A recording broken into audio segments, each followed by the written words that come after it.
Good evening বন্ধুরা, যেমন তোমাদের কথা দিয়েছিলাম আজকে মা বাড়ি আসবো, ভাই সোনার সাথে দেখা করতে চলে এসেছি।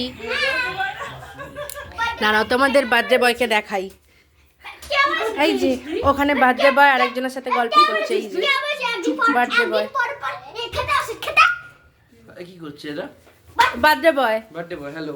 এই যে আমার বার্থডে বয়, আমার ছেলে বার্থডে বয় বলে ঘাড়ে উঠে পড়েছে। এটা আমার মাইমা। এই যে মানে কোথায় গেলি?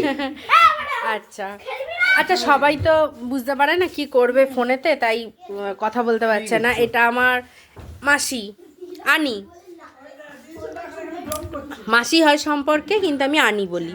আন্টি ছোটোবেলায় বলতে পারতাম না তো, তাই ওটা আনি হয়ে গেছে। সেই আনি চলছে, আর সেটা চেঞ্জ হয়নি, ওই আনিই চলছে। আর কেক টেক কাটায় না আমার ভাই সোনা, কেক কাটে না, কারণ ও নিরামিষ খায়। ওর একটা শরীর খারাপের জন্য একটা মানত ছিল ঠাকুরের কাছে, তো সেই কারণে ও নিরামিষ খায় জন্মদিনের দিনটা। জন্মদিনের দিনকে যে বাবার কাছ থেকে আর কি প্রসাদ নেয়, সেই বাবারই ভোগ খায় ও। বাবা পঞ্চানন আমাদের এখানে সম্ভবত যারা নর্থ কলকাতায় থাকো তারা হয়তো জানবে, আমাদের এখানে বাগবাজার পঞ্চাননতলা আছে, ওখানকারই ও দৌড় ধরা, তো ওইখানেই ও ভোগ খায় প্রত্যেক বছরই। চলো, আজকে তো সকালবেলা তোমাদের সাথে বেশ খানিক্ষণ গল্প করেছি, মা বাড়ি যে এসেছি সেটাই কিন্তু তোমাদের দেখিয়ে দিলাম, আর বার্থডে বয়ের সাথেও আজকে আলাপ করিয়ে দিলাম।